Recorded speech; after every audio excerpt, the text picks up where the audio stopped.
Yo los voy a presentar desde la atril, después que hable el señor y después me siento así, le damos una naturalidad.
Al señor de ANCAP que está en el medio del pasillo, por favor, si toma asiento. Y el resto también. A él porque es local, lo podemos hacer un poquito. ¿Vamos a dar comienzo entonces?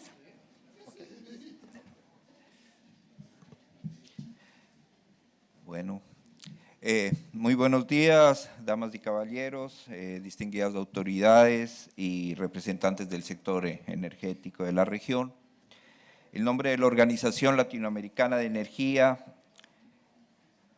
el Ministerio de Industria, Energía y Minería de Uruguay, el Banco Interamericano de Desarrollo BID y el primer Foro de Inversión de IRENA, les extendemos una cálida bienvenida a la 8ª edición de la Semana de la Energía. Es un honor para las instituciones organizadoras de este importante evento encontrarse en esta ocasión en la ciudad de Montevideo, Uruguay. Queremos expresar nuestro profundo agradecimiento a nuestros auspiciantes principales, apoyos institucionales y media partners por su colaboración en la realización de esta 8ª edición de la Semana de la Energía y el primer foro de inversión en transición energética para América Latina. Damos inicio a esta sesión y queremos invitar a la moderadora de la misma, la señora Griselda Lambertina de SEARE-UBA, para este panel de innovación y avances regionales en hidrógeno limpio.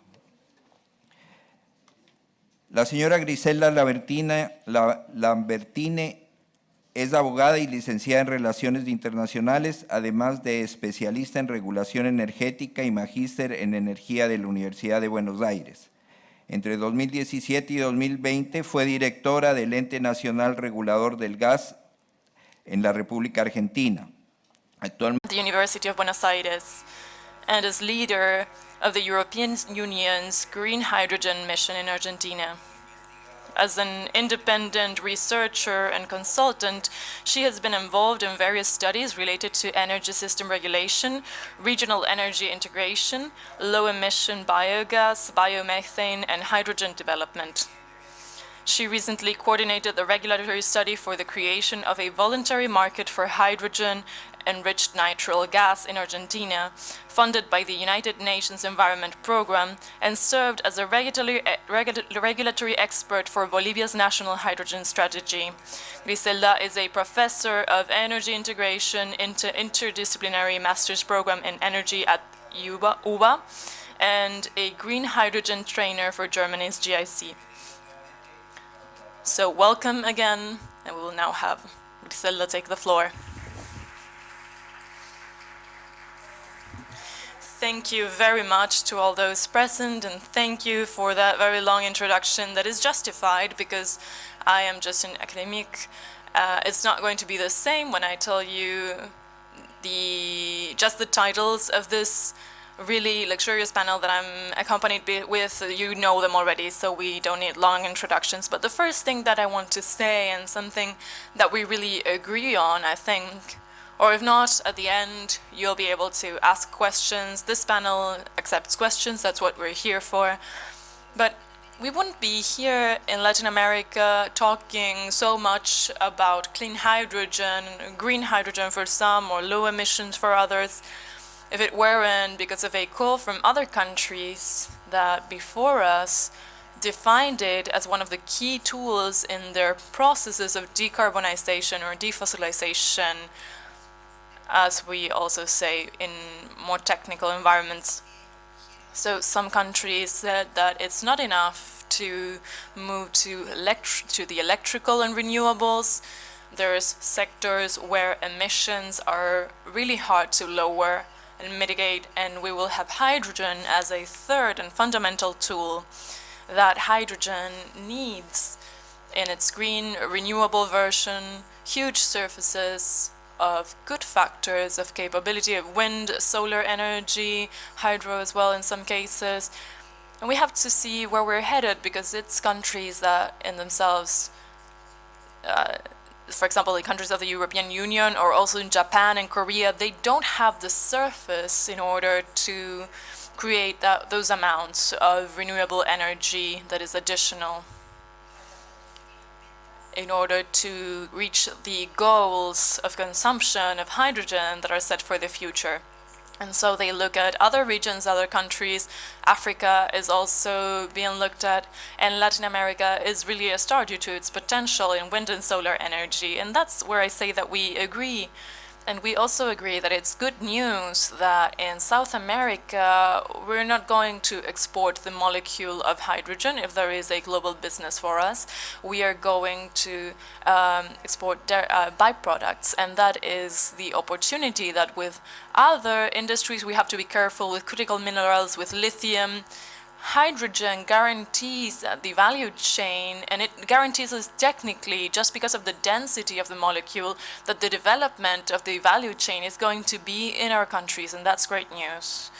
So we want to participate in this future market of hydrogen, global market of hydrogen, but in several countries we've made progress.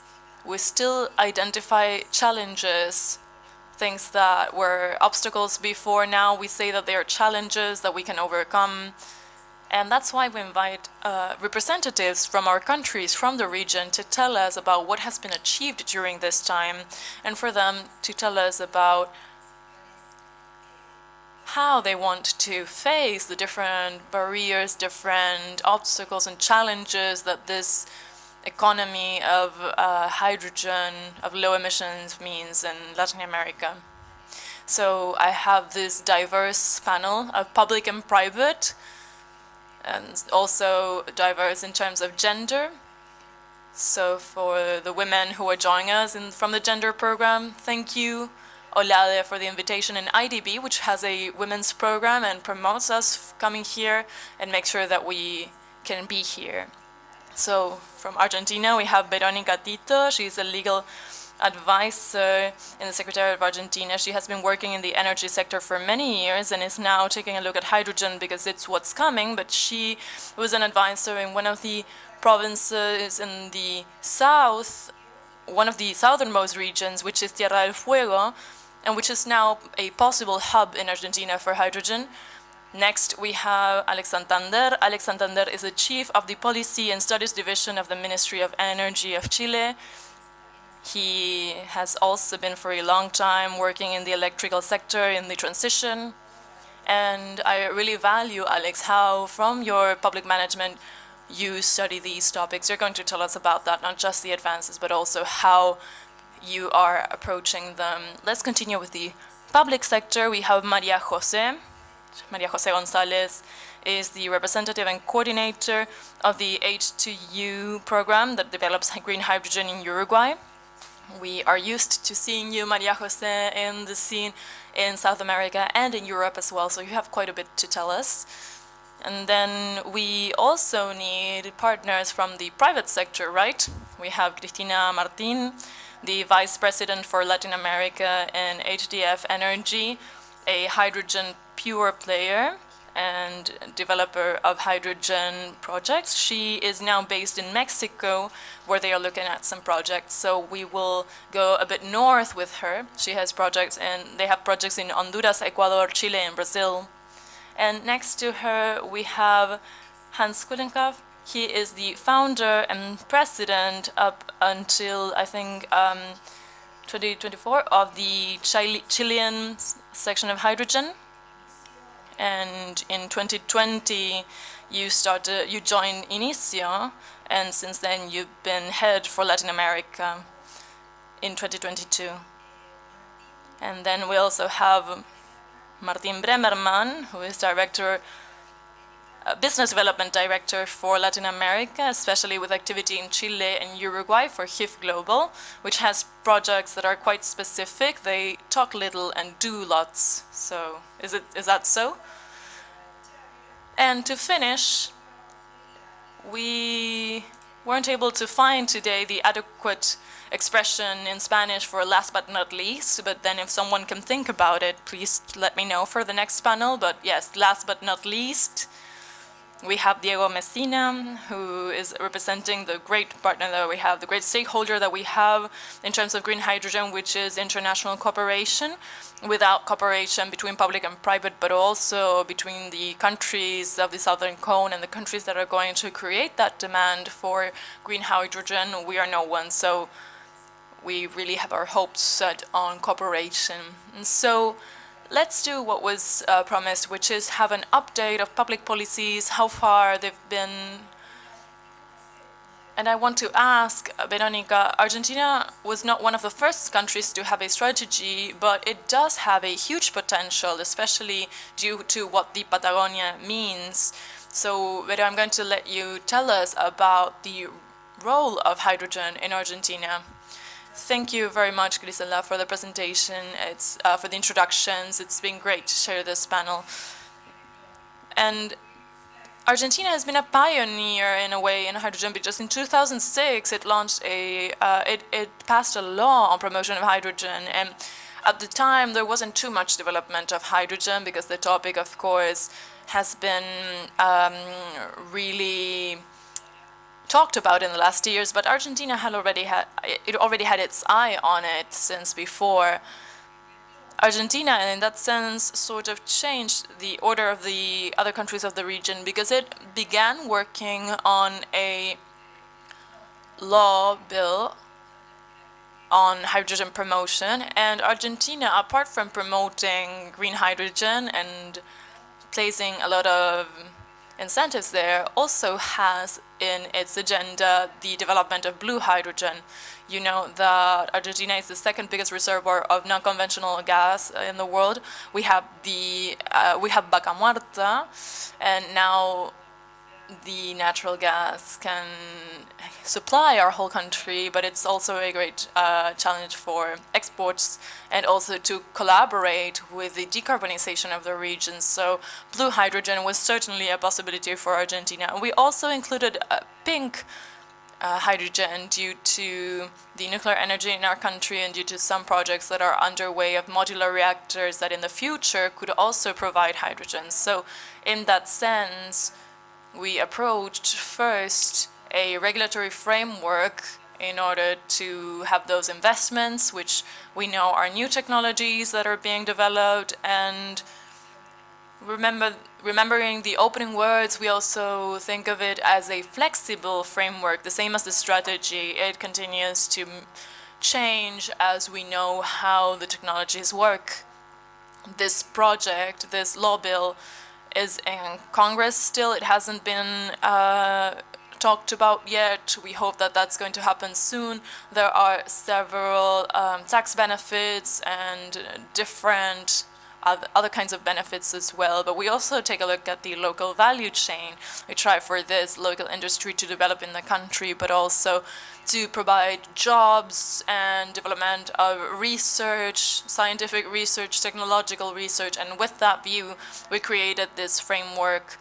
And in parallel, we started to work on this national strategy for hydrogen, which was launched recently, around a month ago, with very hard work in an intersectional table where we have the public, private sector, academia, scientists, of course, as well with the perspective of the three colors of hydrogen, and with quite challenging goals for 2030 and 2050, among them, for example, having 5 production poles and having between 2 and 5 ports. always with a view of a local supply, but also for exports, especially those which are associated with hydrogen. And the third axis, which I think is very important, perhaps it's not talked about much, but I think it's interesting to highlight, is that we also talked about the strategic environmental aspects of hydrogen. We know that it's a new policy that is going to be implemented in the country, and it also has to have a perspective of how it affects the social aspects, environmental aspects, so that this is a baseline that can sort of lead the way and mark some guidelines of where we're at when installing these projects, which, as Griselda said, we have a federal country where the national state is the one that determines the policies in terms of energy, but then the provinces are where we're going to install the projects. And so the provinces are very interested in these hydrogen projects and are working regionally and with the national state in implementing all these policies. Thank you very much.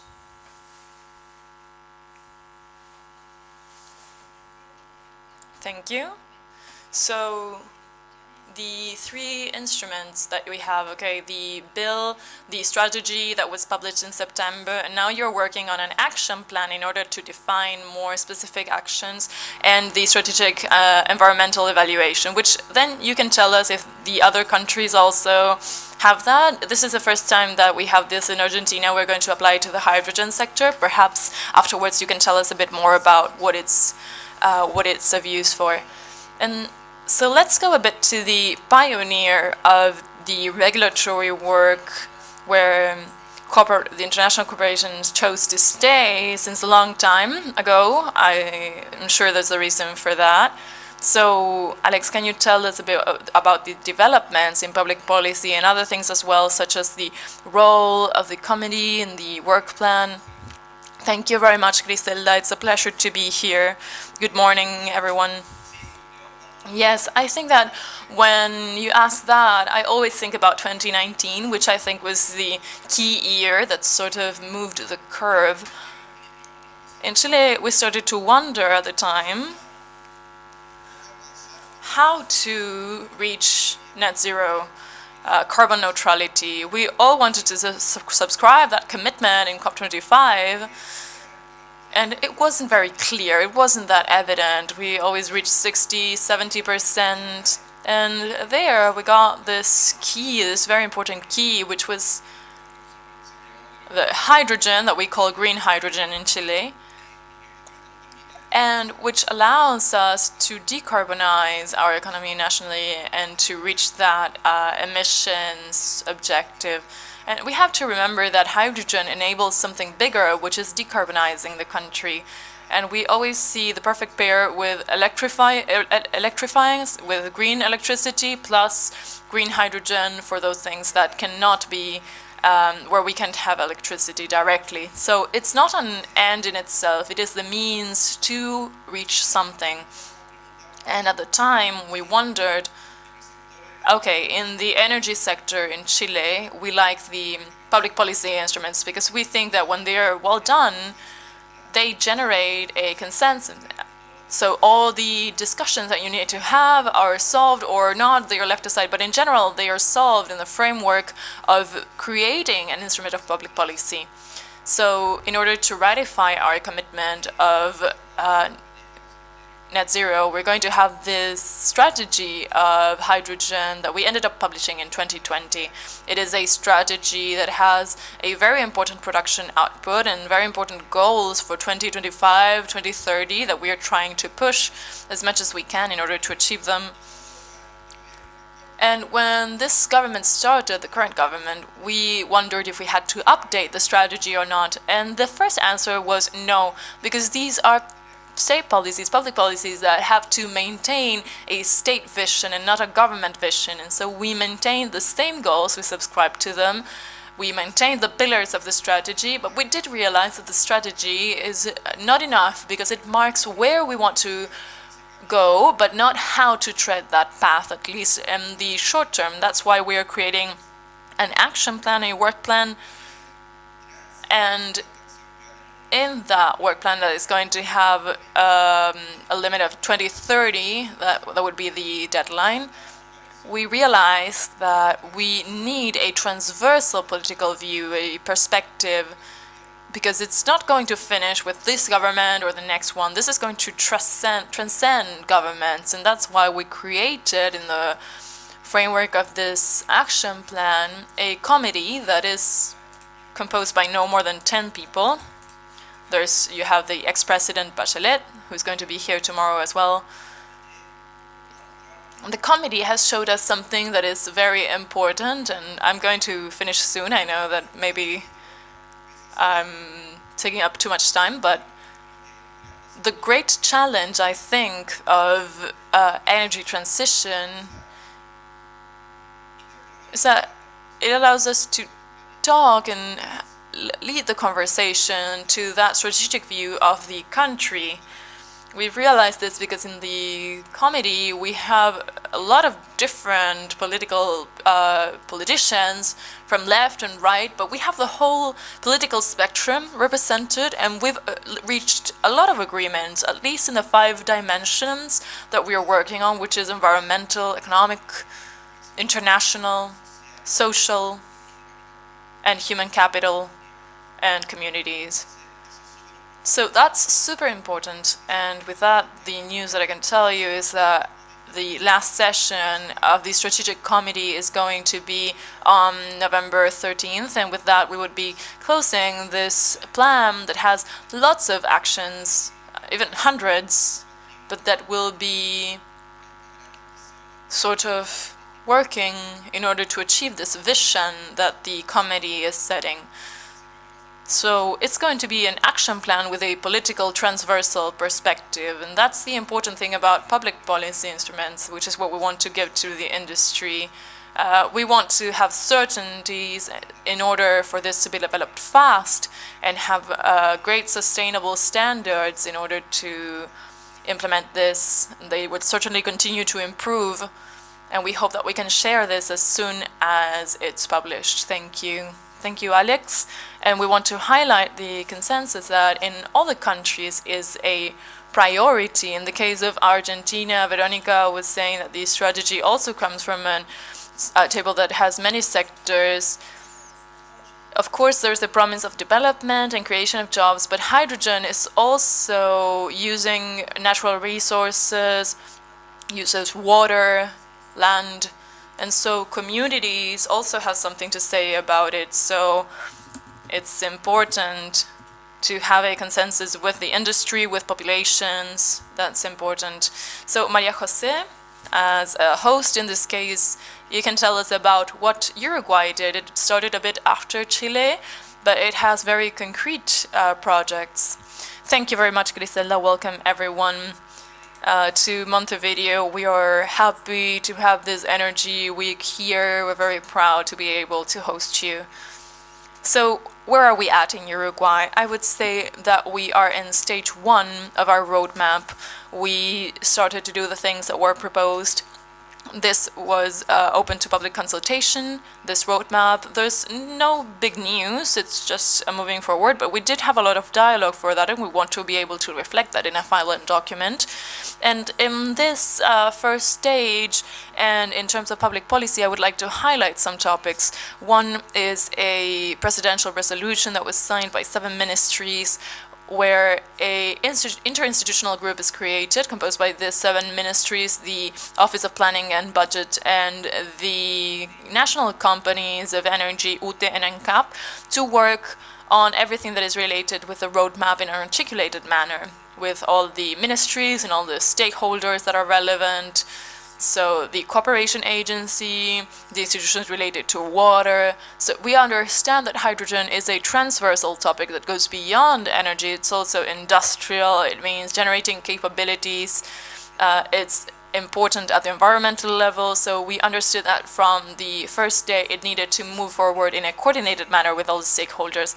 This was created, this group, and also the H2U program, which defines the lines of work that are going to be carried forward in order to be able to achieve the goals of the roadmap. The other things in terms of public policy is that in some laws, we created competence for companies of the state and also for regulation entities to regulate hydrogen. In Uruguay, we talk about green hydrogen. We don't have natural gas or oil. We have wind and sun, and we have space to produce this. We need it for our own mix, but also with the potential of development and growth that it has in line with the sustainability that the country is looking for. But since Uruguay doesn't produce hydrogen per se, we had to create the competences and capabilities at the national level, and we should say that these are articles that had a lot of consensus at the parliament. Hydrogen has been talked about with different stakeholders. Paganini, the minister, has met with different leaders of the different political sectors, and we agree that it's something that the country needs to take advantage of, so it's important to take advantage of that. And the third thing that we should say is that we are working on creating a strategy of citizen dialogue. We understand that it's key to work with the population in the country, with the private sector as well, which is very active on this topic in Uruguay. We will also have an announcement related to that in the afternoon with political stakeholders, but it's a complex subject that is hard to explain. I like what you said about the fact that byproducts are an opportunity for Latin America to have added value locally. This is an opportunity to grow beyond producing the molecule of hydrogen. So to be able to have that capability for dialogue and to have hydrogen in the territory, we consider that to be fundamental. And we are also working on a strategic environmental evaluation. We could do a benchmarking with Argentina afterwards. This is something that has been worked on by the Ministry of the Environment. This is being led by them.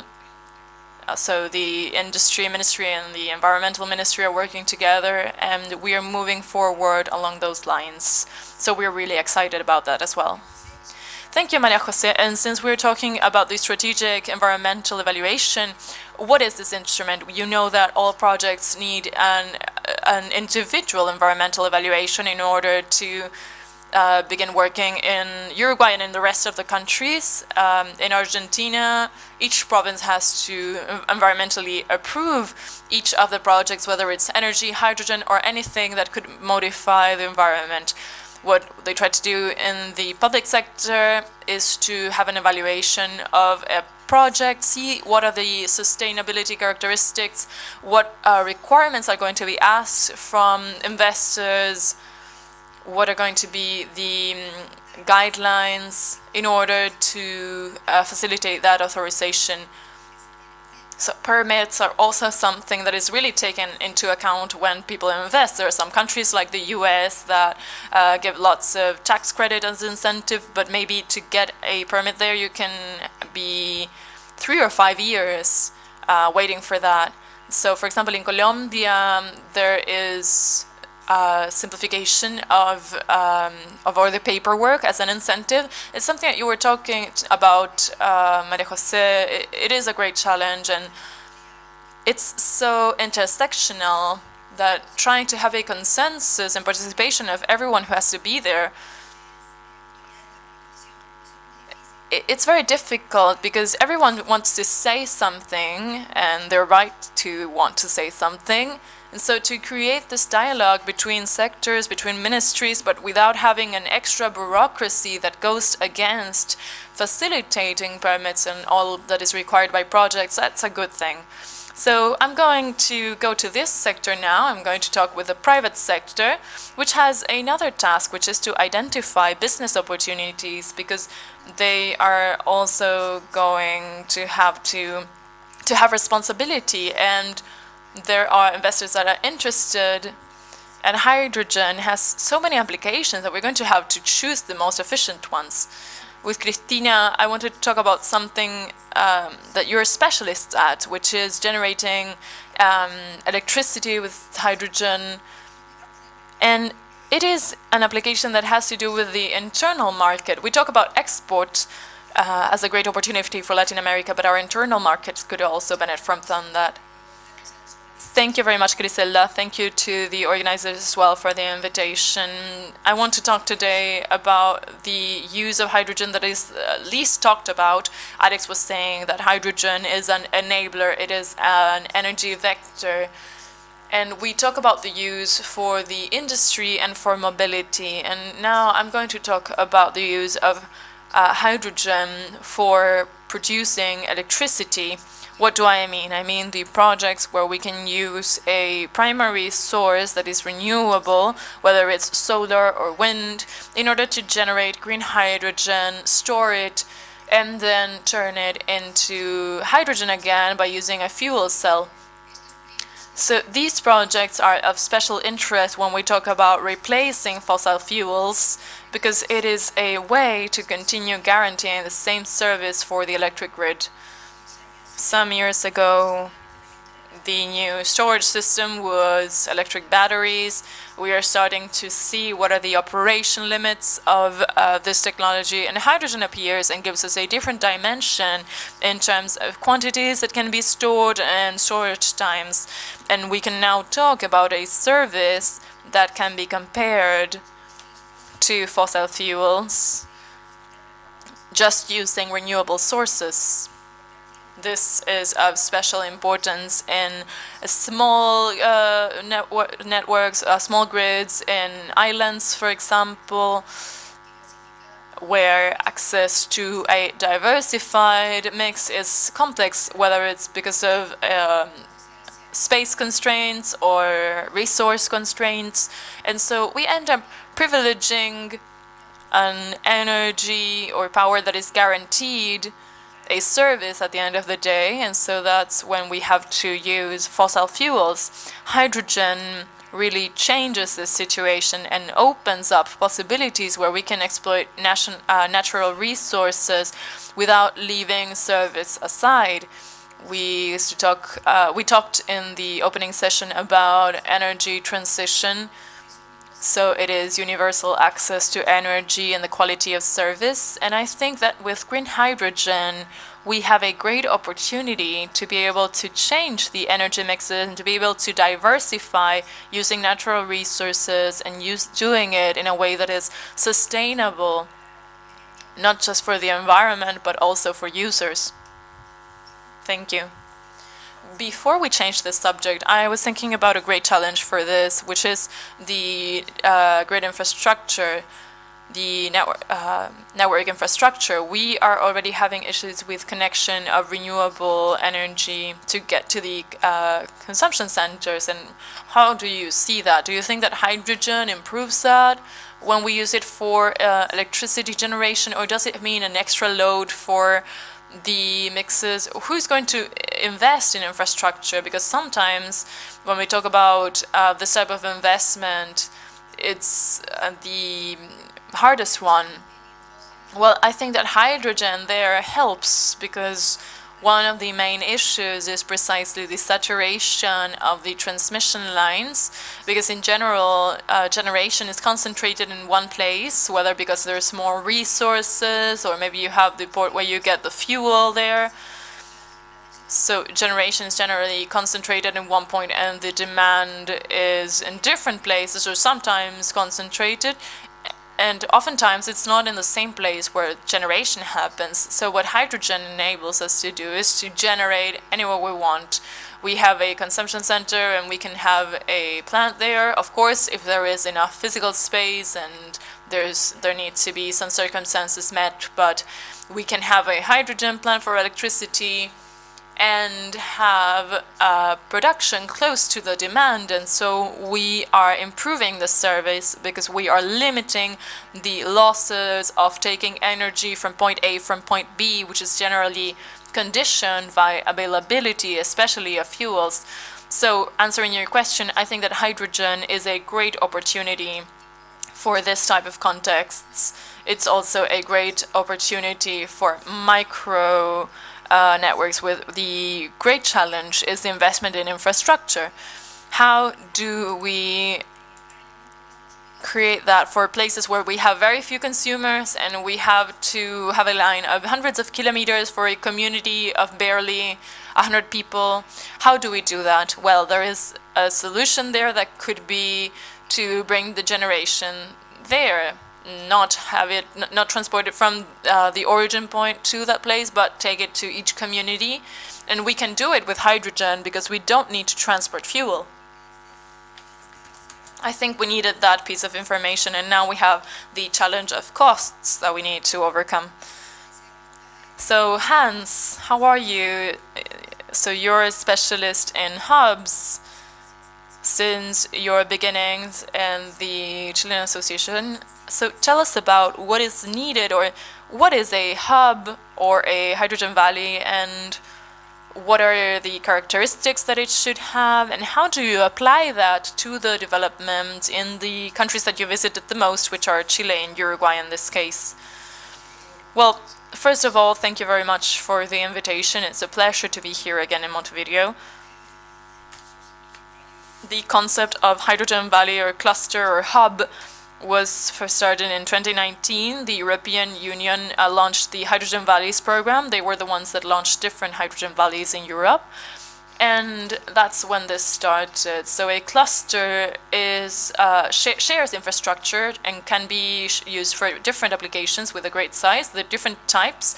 There's some for the local market, there's for export, for transportation, for industry. That's what we refer to typically when we talk about hydrogen valleys. But I'm lucky enough to be working on several valleys, Namibia, Morocco, Ceará, Paysandú, Montevideo, Magallanes, Antofagasta, and I've recognized some patterns. I want to first give you some figures because, as you said, the private sector is in search of a business case, and I think we have to have that chance. So just to give you some figures, as an advisor, I really like figures. The projection for 2030, that is the most conservative of what we have to achieve with renewable hydrogen, that's the way I call it, is around 115 million tons. There's also 150 as an objective. I think that IRENA is aiming for 130. So let's say 120 million tons for 2030.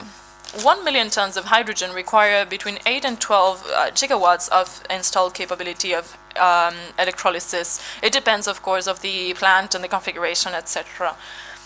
Then we have to double the availability of renewables. So we're talking about between 16 and 24. So it's going to require an investment of more than 30 billions.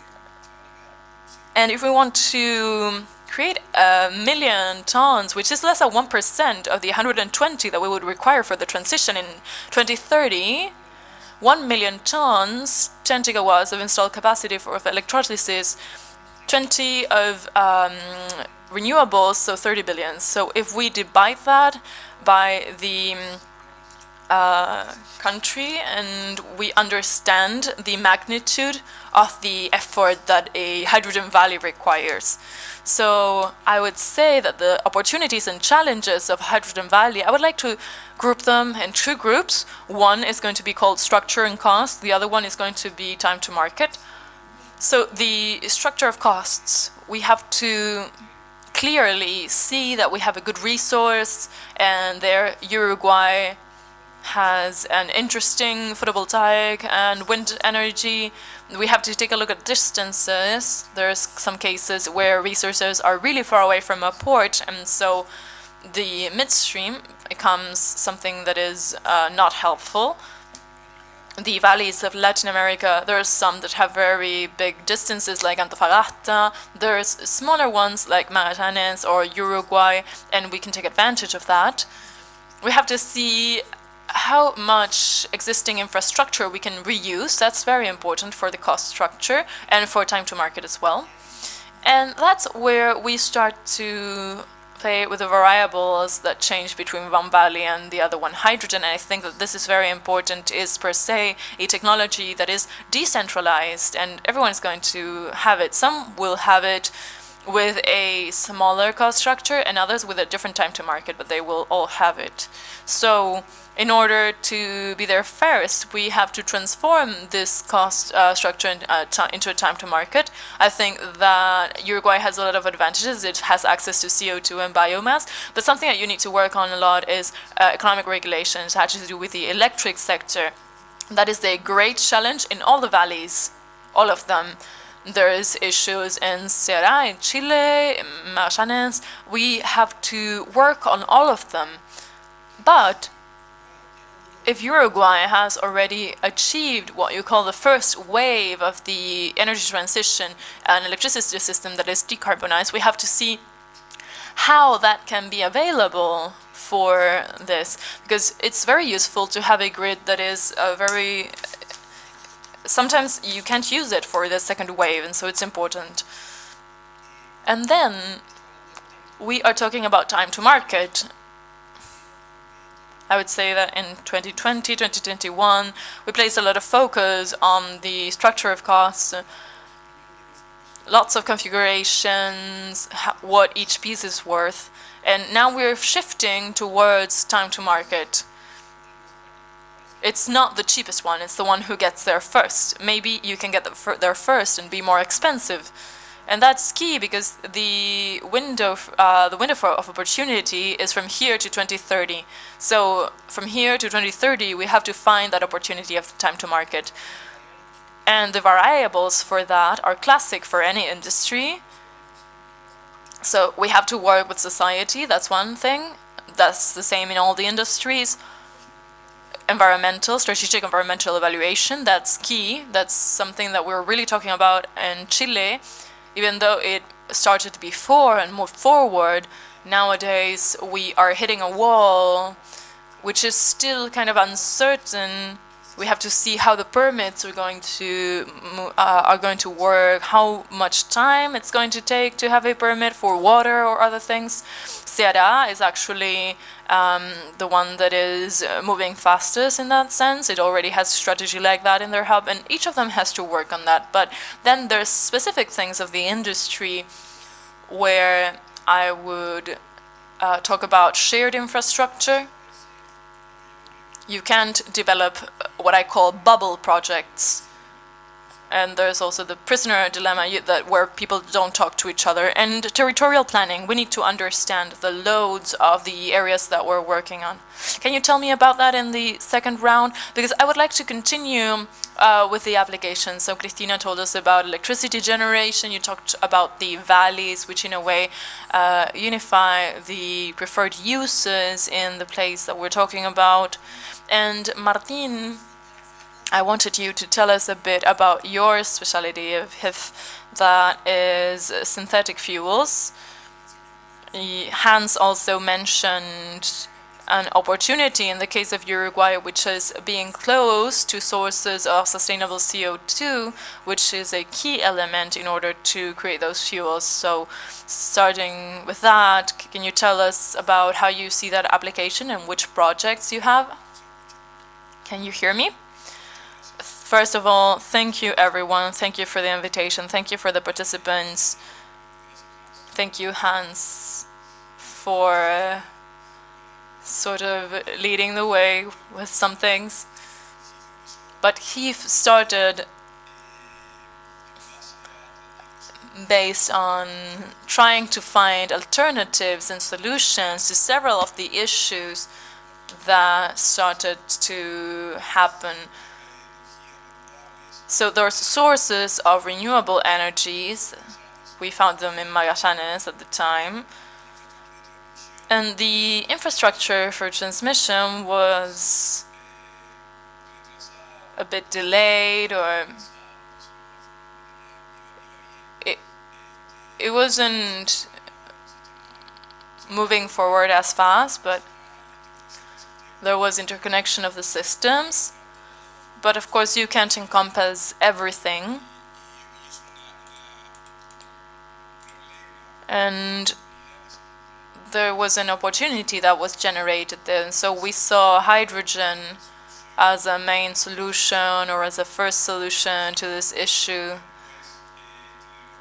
then we realized that the solution required a second derivate, which was precisely to choose a carrier.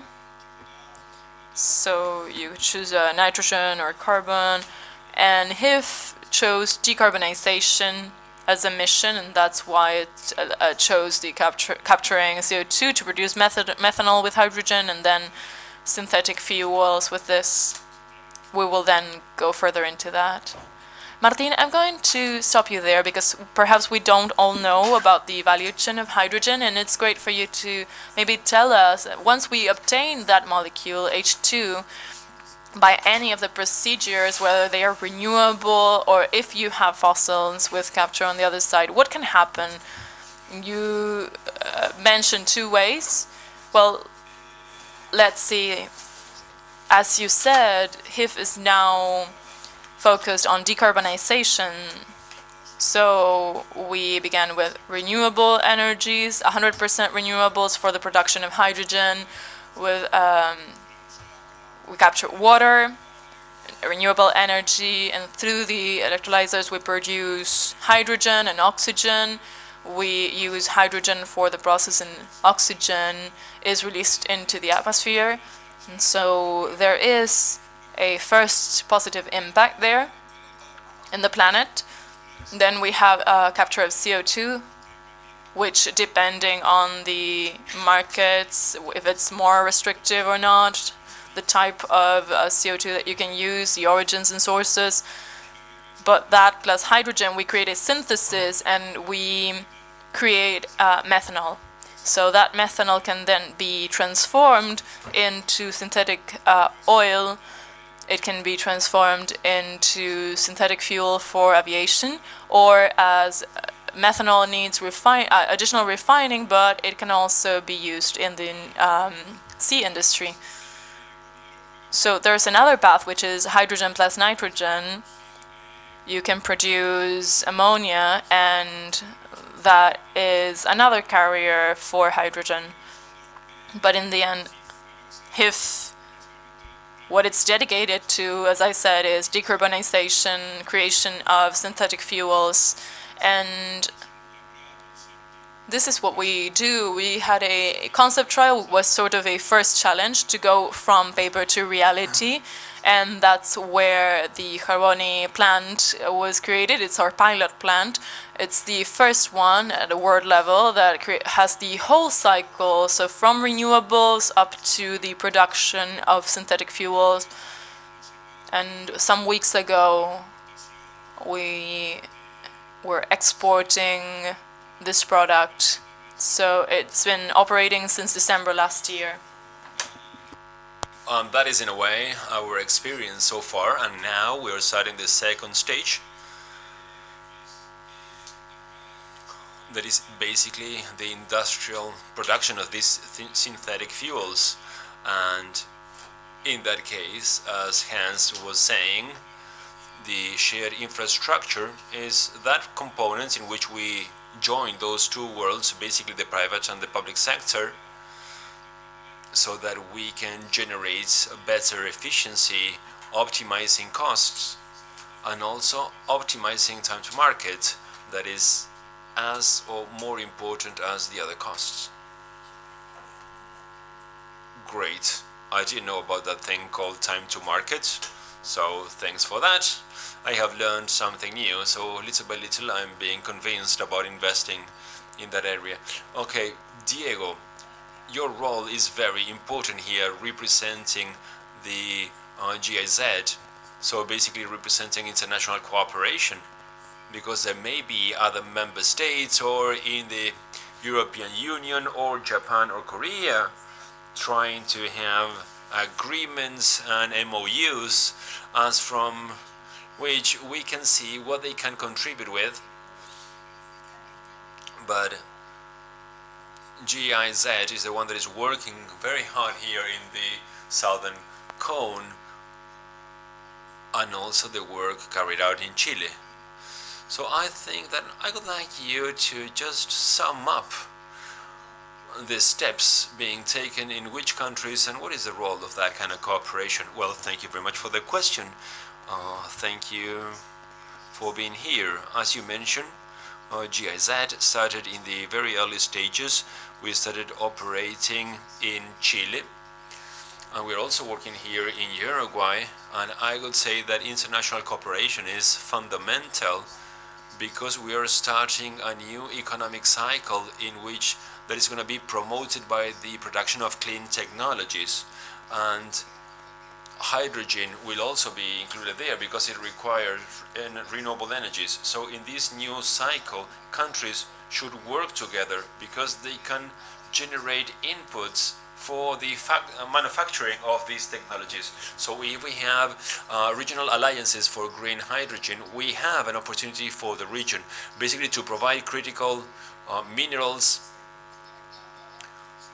and also to reduce the cost of hydrogen. And GIZ has been working on the coordination of dialogue between the public and the private sectors so that they can create documents required, methodologies for the measuring of these processes, and also in this crucial aspect that is the setting up of dialogue between different private actors so that we can have supply chains that are safe. Basically what happened in Ukraine, if one of the stakeholders fails, the whole supply chain should survive, and that is very important for the hydrogen. We need to be able to use our products in the hydrogen supply chain on time, and decisions are being made all the time. Something else, apart from being safe, this supply chain should be resilient. And once again, the role of international cooperation in this case to develop, for instance, or making possible the coordination between the public and the private sectors to develop frameworks, as they call in Bloomberg, appealing destination for investment. That is also important to develop policies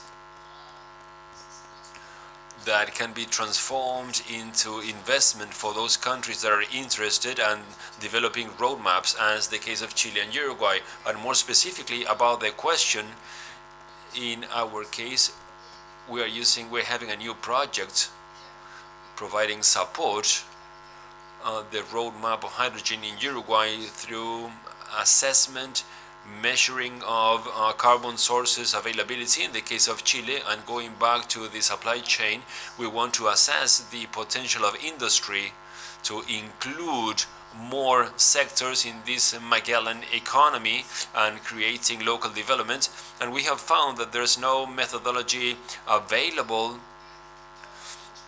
There are different approaches, but once again, international cooperation with OAS and the World Bank has been fundamental to also include the academia in the development of these studies. There are political studies that they need technical input. That has been our role, basically, to include the academia, to include the private and the public sectors, and let's hope that this works out. As Hans said, we are running out of time. We are running out of time to insert in these global supply chains that they are the economies of the future, basically the production of these kind of energies. PTX Hub, that is something that you mentioned, and let me tell you that the University of Buenos Aires, where I work, is a local member of the PTS Hub in Argentina. And also to know that this kind of cooperation takes place not only in South America, but also in other countries. For instance, in our project, it's also present in Morocco and South Africa, and we are assessing all these resources, and this is complementary, because if the goals set by the European Union are fulfilled, then we're going to have there's going to be possibilities for all of us. I'm surprised by the ability that you have to prepare this market through different instruments, to analyze the ports, to create guidelines for the permits and the different steps to be taken by the industry, carbon sources, regulatory studies, all those things. I know that at least in Argentina, the PDS Hub is working very hard on that.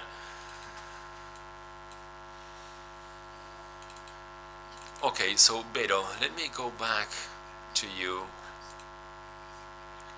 So Martin explained to us how to produce e-fuels. Now I would like to ask you, Veronica, since you're an attorney, tell us a little bit what has been thought to tell the investor or the producer there is what's going to happen with these very expensive products, and how do we know that these products comply with the requirements to reduce the carbon footprint. And we're going to be talking about certification processes. Can you tell us about it? So first I would like to say something that in Argentina we have infrastructure, winds and ports that are very, very useful to this kind of approaches. And it would be important to make progress as Uruguay and Chile. And this certification is part of what we call the action plan within this national strategy, in which one of the factors that we're going to be working with is, together with infrastructure, provider development and job creation and research, basically we're going to be working on certification. And at that point I think that in Argentina we all agree on the fact that this should be a regional effort. As a region we need to integrate and try to have uniform regulation. There's an idea by IDB that is CertiLac, that is basically a certification of low emission hydrogen. An agreement has been reached that we are talking about greens and blues, and also in Argentina with carbon capture, and also with an effective control of emissions. I think that the topic of certifications is one of the key challenges. We need to harmonize this process so that we can compete regionally and globally and have access to clients in other parts of the world. And this is a personal opinion. I think we should be careful and try to have this certification as a uniform process so that we can all work together. We need to have a joint effort so that we have a regional certification. There are some expectations as part of the COP28, and they are working on a declaration that includes, I don't know if it is a uniform certification, but at least some correspondence between different certifications so that all regions or countries, that no regions or countries are left behind when it comes to competence. So I think that is the challenge that we are facing, the challenge that we have in the future. And then each country should work with the internal regulations. And I think that is very positive. And the fact that the IDB is in charge of harmonizing the region is very important, because the mechanisms that are being used right now, they are international, and it would be important to have a regional opportunity to discuss about these topics. And now I have the public sector here. And look, I have a question, a personal question here. Alex, Beto mentioned, and in Argentina we talk a lot about the draft projects, about advantages and disadvantages. Chile, at a certain moment, they had a draft about incentives, mentioning some mandatory quotas, but that project was not accepted. It didn't become law. But I see that both Chile and Colombia, they have basically appointed competencies to the Ministry of Energy so that they can draft the regulations that are required for when it comes to certification and technical regulations. But they don't worry that much about having a hydrogen act. Well, that act, in fact, that law is in Congress. And there was a law in the past that represented a significant change. That is the Energy Efficiency Act that was passed in 2021, that included a definition of hydrogen as a fuel that was now part of the Ministry of Energy. That draft, or that legal change, that was a decree that was key to do all the things that we are doing right now. But in relation to what you are saying, we are also working on it a little bit, because there were some blending quota that needed some revising in some pipelines especially. But it's being treated right now. because it's ENAP is now playing a different role,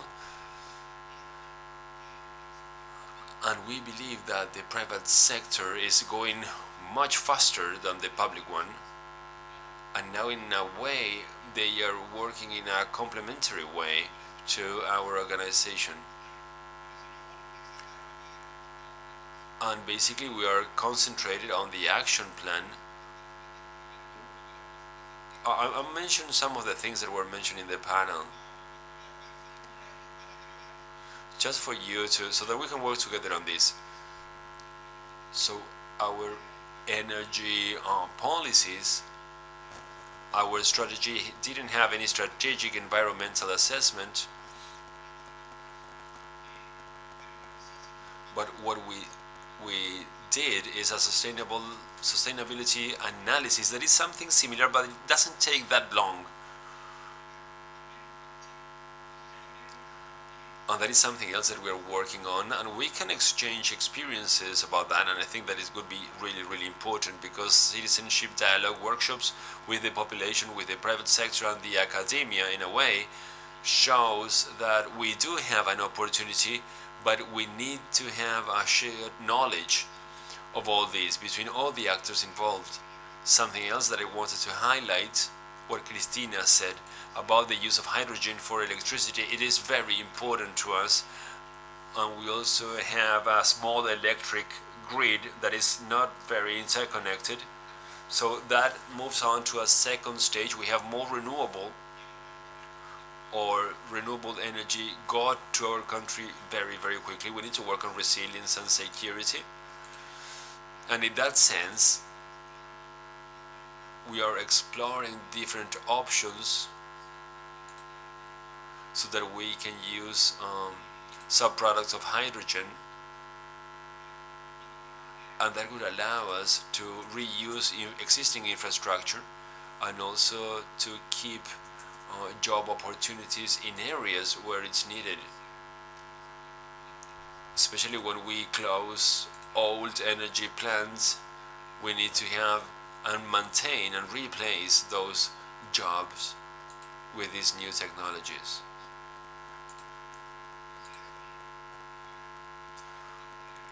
And then what else? As you were saying, I think that being competitive is the most important thing.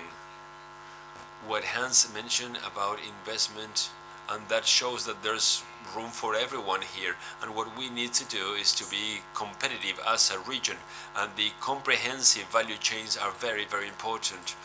All the differences that we may have here, they represent complementarity opportunities, and for that international work and strategic alliances are very important to have these bridges. Exactly. That's why we are not concerned about Africa, because there's room for everyone here.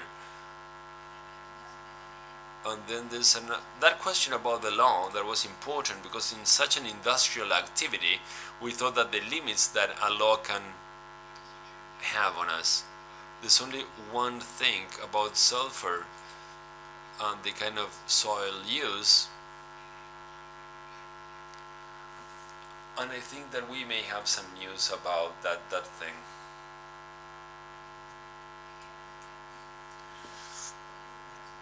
I would like to ask you, apart all the efforts and work in the communities, what can you tell us about economic incentives? Of what kind of things can the country propose to attract investors in Uruguay?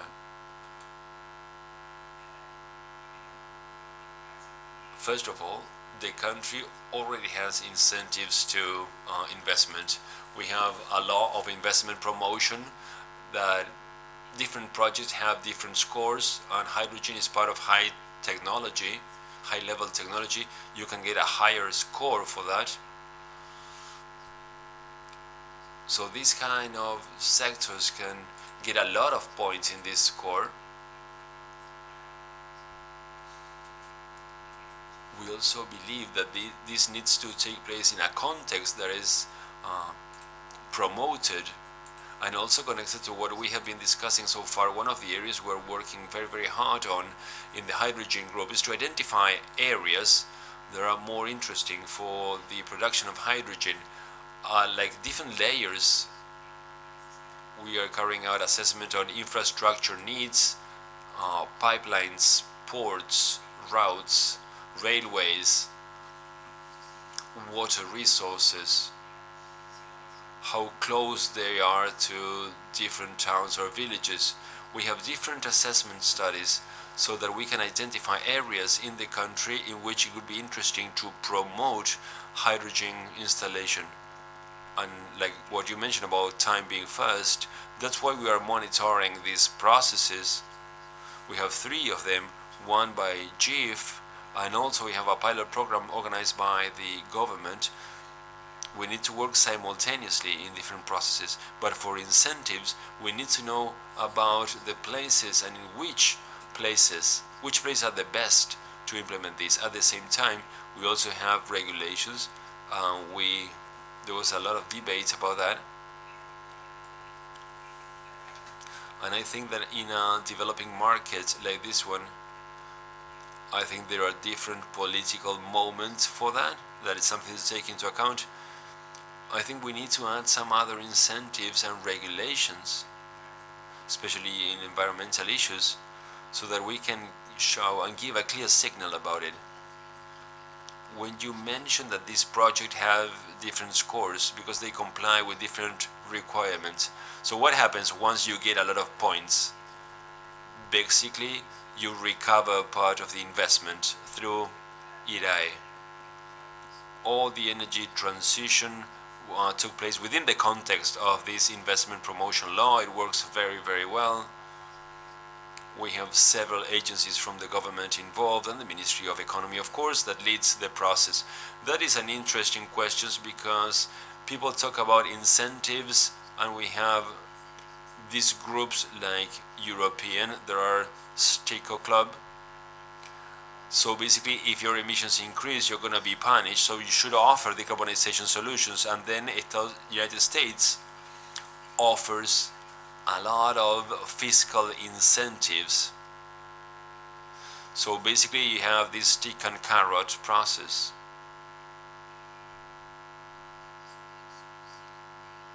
Cristina, you told us about the need for generation.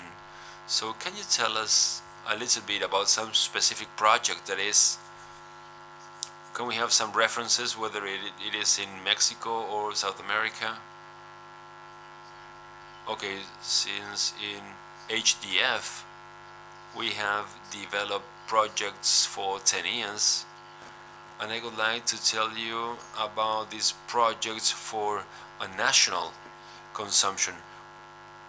We're focusing a lot on exports or trying to find clients in Japan, but in some cases the response can be found right at home.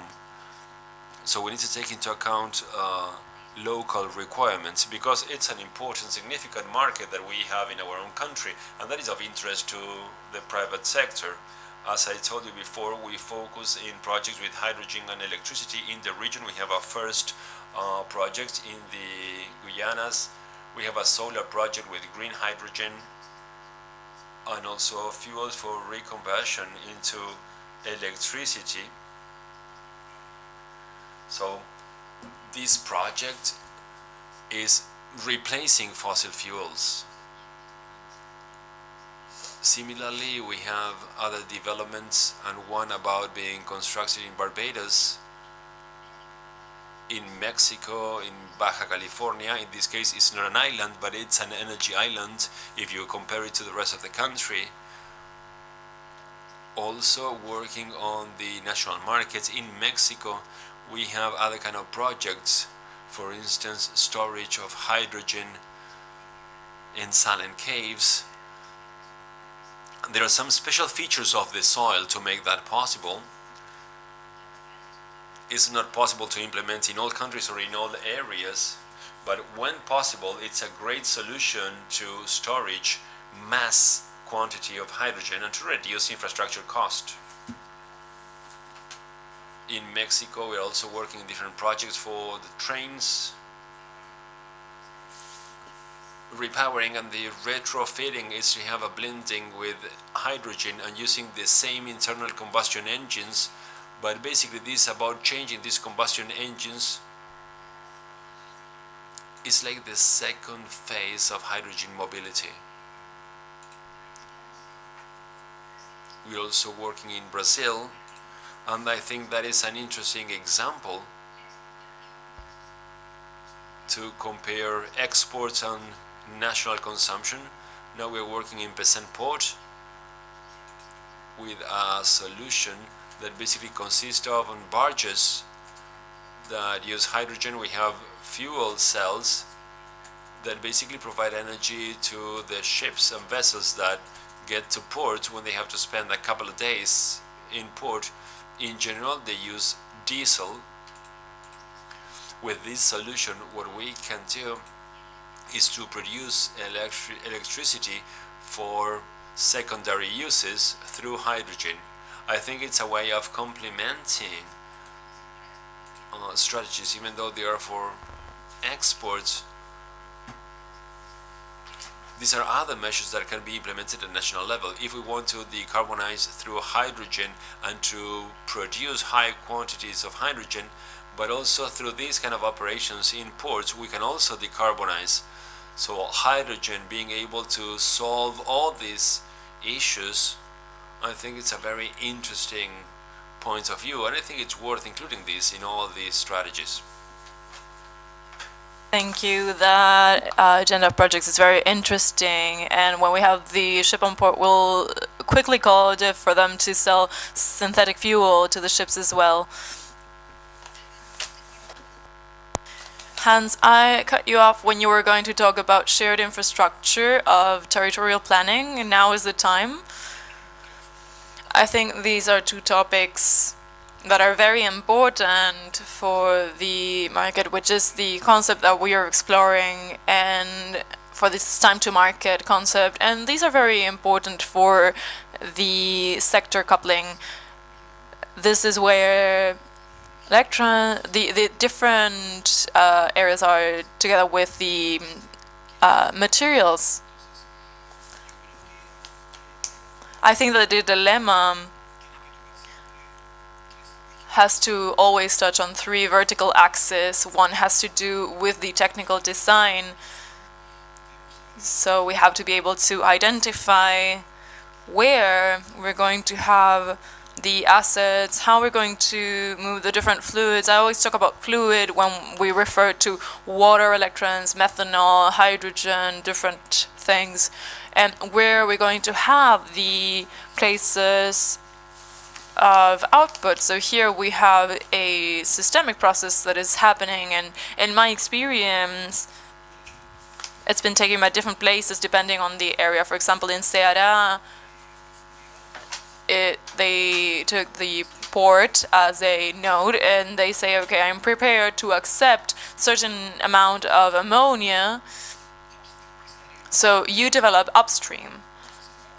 But for example, in Ceará, there is a challenge, which is that the substations of the electrical system are not going to be enough for the amount of electrons that we're going to have to provide for the port. So we have a molecule and then ongoing. In the area where Martín is working, in Magallanes, there's also the port, and we also have challenges with upstream. So there is an important thing with the technical part, but then there's two things. One has to do with governance, and the other has to do with the business model of this shared infrastructure. Both things have to do a lot with the prisoner's dilemma, and it's very important to see how the prisoner's dilemma applies to the development of infrastructure that is aligned with the challenges of climate change. So how can we collaborate? But if the pipeline goes through here, now you change the time to market of project A, and so project A opposes it because the route was already there, it had already gone through evaluations and doesn't want this to connect. That's a very big challenge. But I think that a big part of the issue has already been solved by another industry. There's already ports that are used, that have shared infrastructure of different players. We also have a lot of pipelines. for gas or liquids, which have its origin in a shared infrastructure with different models. And so we have to research and see what are the governance models, if it's joint venture between different players, if it's public infrastructure, if it is a case like Namibia, where player 1 invests 100%, player 2 50% when they get in, then player 3 33%, and they sort of get that investment as they come in. There's different ways to do this, and I think that's more important than the technical solution in order for this to work, because there's always going to be a directorate that is going to see what the risk is. So the prisoner's dilemma, I think that we are quite caught up nowadays in most of the hubs of Latin America. I would say that there's very interesting cases in Europe. In Europe, we have a program that is called IPCIs. I think it's International Projects of Common European Interests, which connect different member states. It is a pipeline that goes through Portugal, Spain, and France, and there's a lot of lessons learned there that we need to investigate in order to see how that shared infrastructure goes through different countries with different regulations. I think that there's a lot of lessons to learn from that. If we talk about shared infrastructure, we're going to have the prisoner's dilemma, and perhaps the time to market will be delayed due to things that have to do with the development of the project. Well, perhaps we could ask for the GIZ to talk about, to show us about this European infrastructure in order to learn about it. Okay, let's talk to Martin now. You mentioned synthetic fuels in Narbonne because it had a lot of impact because there was a German company buying synthetic fuel for light transportation, which seemed something that had been abandoned, but then we came back, so it was a technological change. But I would like for you to tell us about the project in Uruguay. Right, thank you. Let's see, the project in Uruguay, as Hans said, has a lot of particular aspects that are quite interesting and very good.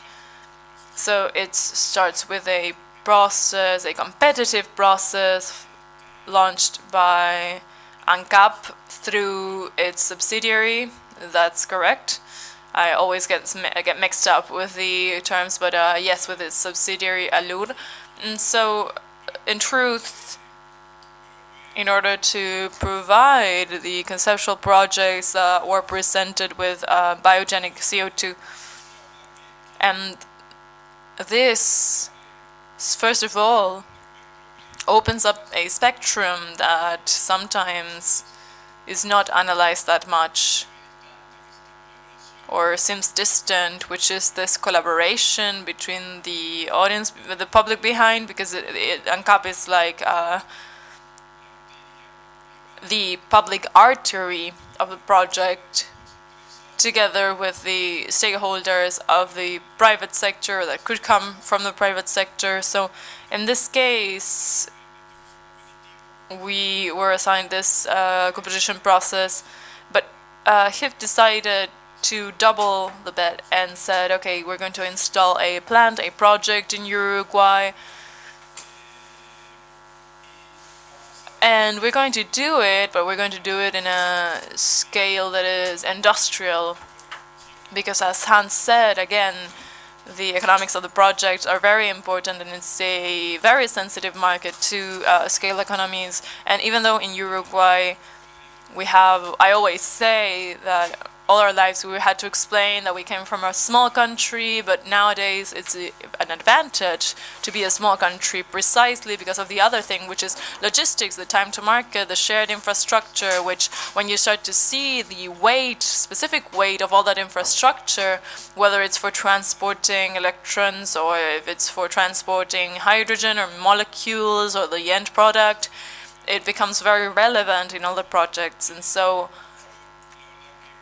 I started to see this small country as a great advantage, and I now say it proudly. And have started to see that in Uruguay we have the conditions. First of all, the great effort that, as the minister said and Maria Jose said in the beginning, there was a lot of effort in the first energy transition, and that sort of provides leverage for us to say, okay, we have to improve the figures, but we already have an infrastructure, we already have a knowledge of the market that allows you to create the necessary developments in order to be able to produce hydrogen through electrolysis, this green hydrogen. The other leg is CO2. The forestry industry in Uruguay is very developed. It is industrialized, there is knowledge, there is know-how, and it is therefore another solid pillar. And when we try to look at these projects that have to do with renewables, CO2, and capability of access to water, you have the three pillars that are very well grounded. And so, as I said in the beginning, with the tender of Valur, the project presented by HIF, which was to produce 100,000 tons of hydrogen per year, or its equivalent of 480,000 tons of methanol. This is a project that basically leads us to be able to generate an interesting market with an interesting product and interesting prices for possible interested parties.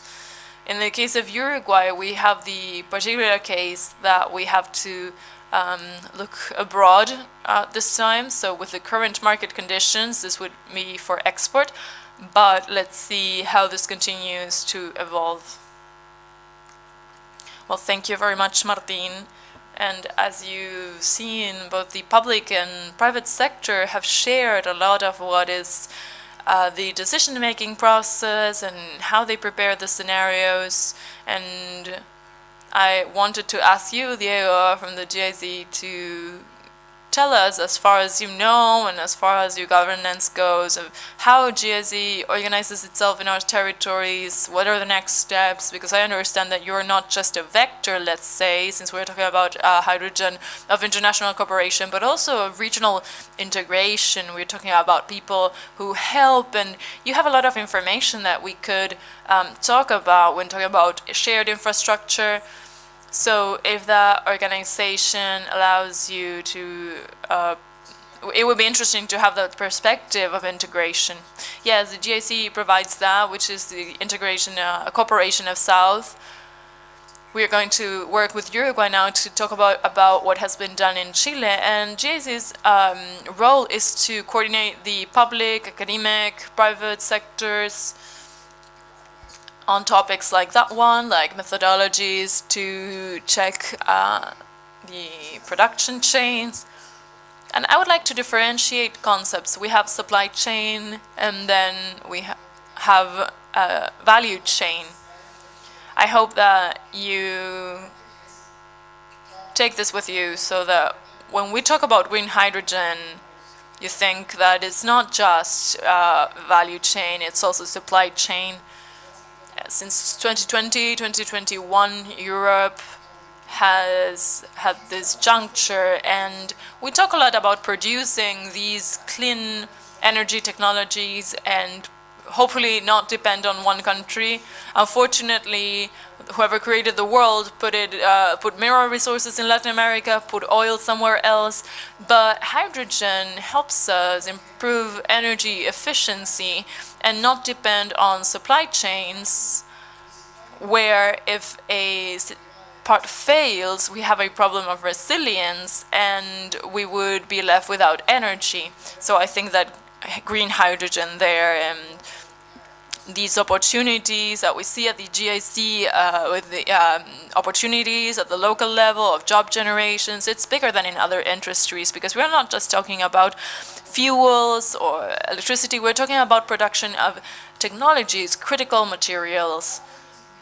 We say that for each peso that is inverted, there is someone behind that creating technology. It's not just refining, exploiting an oil.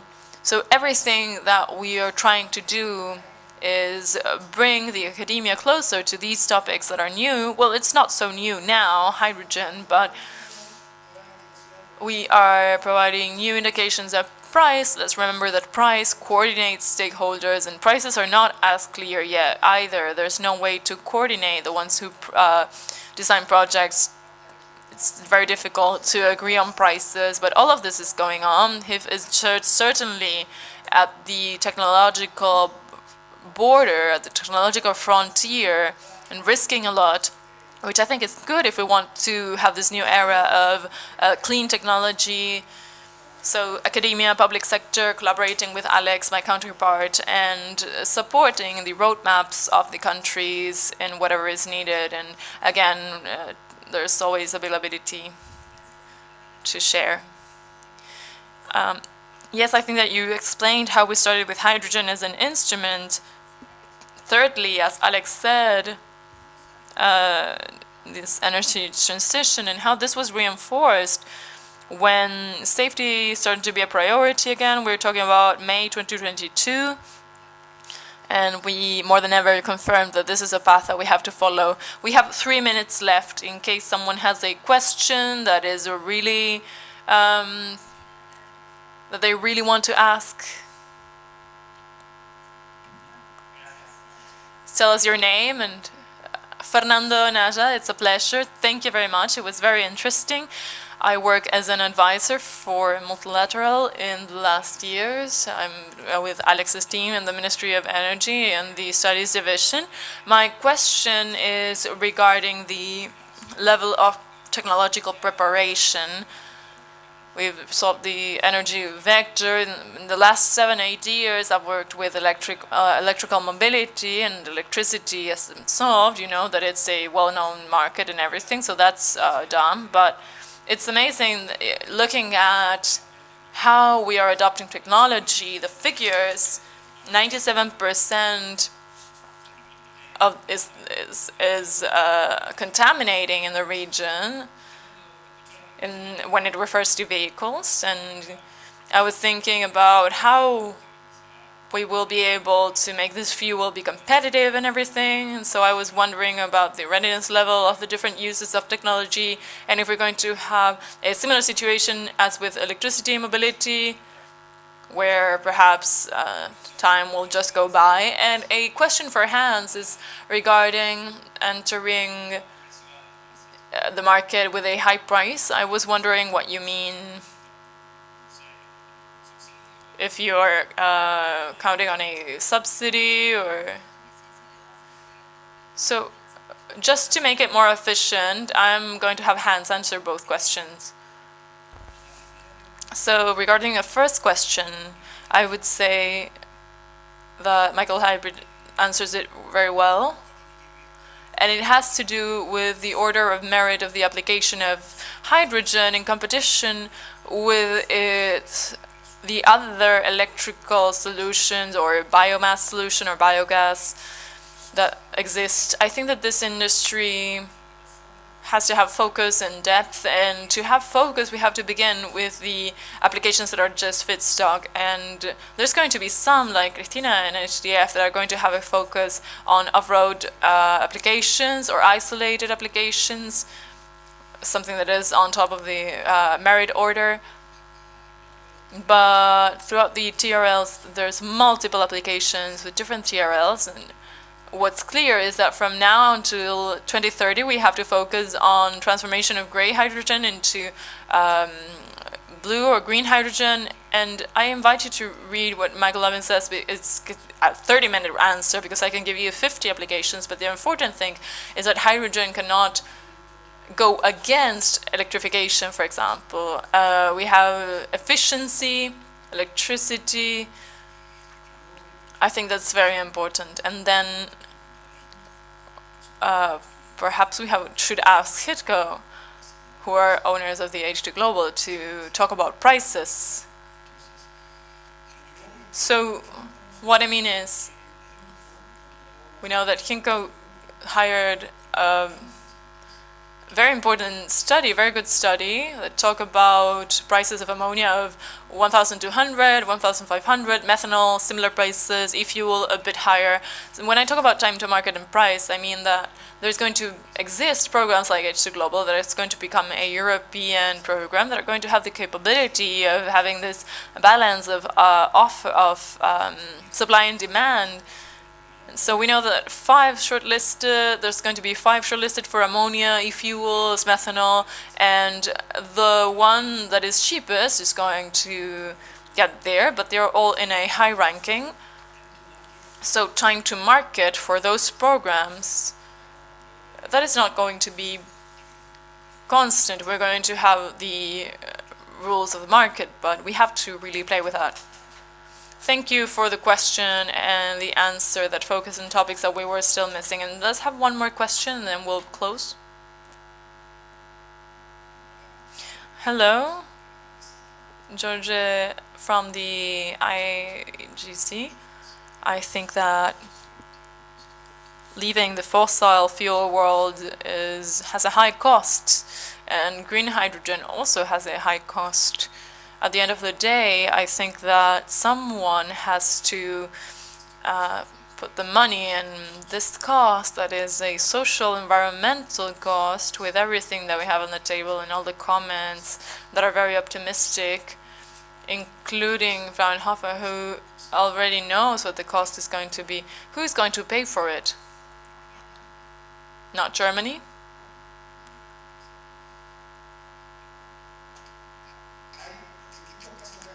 There's different business cases, but one thing we've seen is in ships, for example, Maersk, when we have the inauguration of the Maersk, which is a methanol-driven ship, they told us that the cases of there is advantages to having methanol.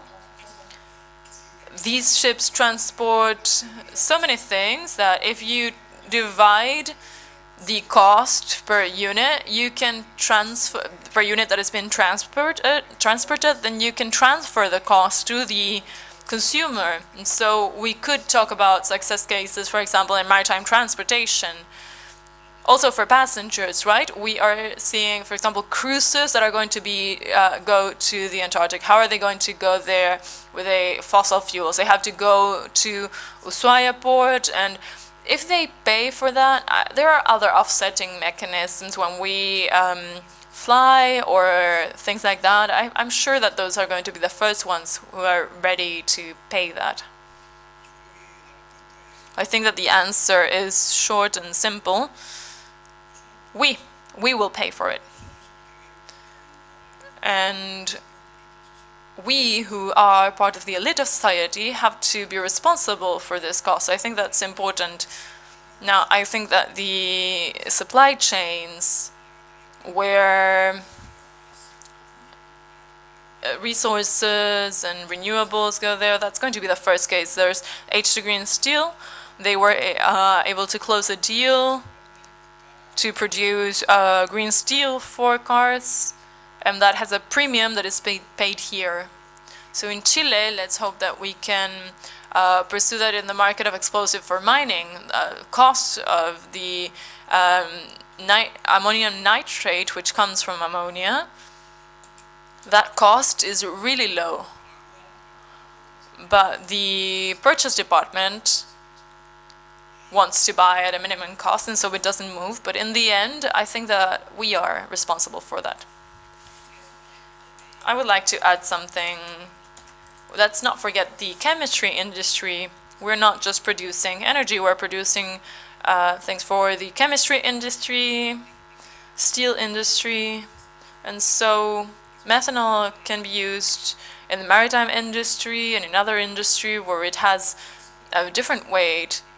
I think that's the interesting thing about hydrogen and its derivatives, that they open up a lot of markets if we're able to reach those prices. But let's not just get committed to just one sector. I think that there's opportunities in several sectors. Okay, I think that could be the answer. Yes, we could add fertilizers, for example, afterwards. We don't have a tax now or a market, but if Europe is going to apply a carbon adjustment mechanism, the agriculture industry, for example, that wants to continue to export is going to have a low carbon footprint if they want to persist. So a huge round of applause for this panel. Thank you for being here.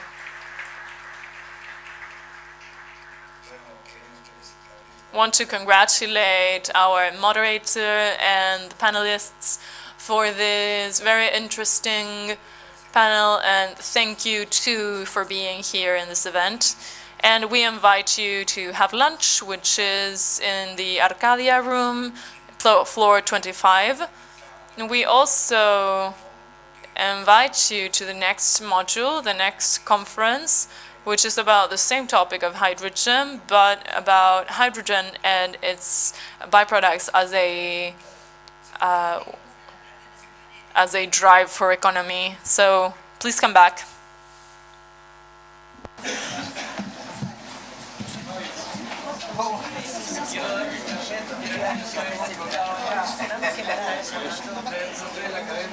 Ah.